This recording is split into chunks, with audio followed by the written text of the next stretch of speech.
Hi, I'm John Campbell, and I'm listening. The strength in silence. The world in which you seek to undo the mistakes that you make is different from the world where the mistakes were made.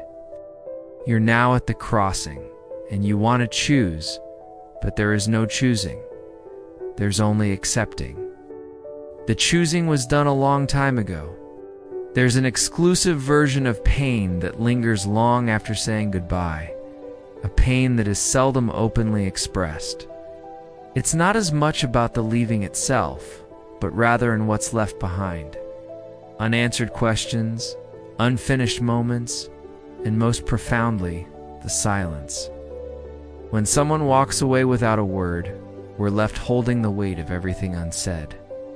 And in that silence, our hearts ache for answers. We need to understand the reasons, or at least receive some form of closure that just never comes. We replay memories. We question ourselves. Could we have done more? Should we have seen it coming? The truth is, though, that not every ending is meant to make sense. Some chapters end without warning. Some people exit our lives without explanation, and that hurts deeply. Yet, within that pain lies an unexpected invitation. An invitation to grow and to discover peace without being given their clarity. To discover that closure isn't something we're given, it's something we build from within. We may not control how others leave, but we can choose how we move on.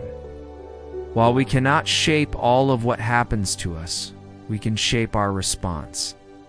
And in the face of silent goodbyes, that response becomes our symbol of courage. It means forgiving ourselves for what we may or may not have done. It means being brave enough to let go, not because it's easy, but because it's necessary. In time, the silence that once hurt so badly becomes the space where the seedlings of strength start taking root. This happens in the moment that we realize that our worth was never dependent on someone else's staying. So when closure doesn't come from them, let that be your cue to turn inward and seize closure for yourself. Trust that healing doesn't require their answers, and learn to appreciate your own purpose and meaning in life. Know that you are whole, even in the absence of explanation. Some goodbyes will always hurt, but in their silence, they offer us a new opportunity to rise, to grow, and to become all that we know we can be. And that, my friends, that is the quiet power of resilience.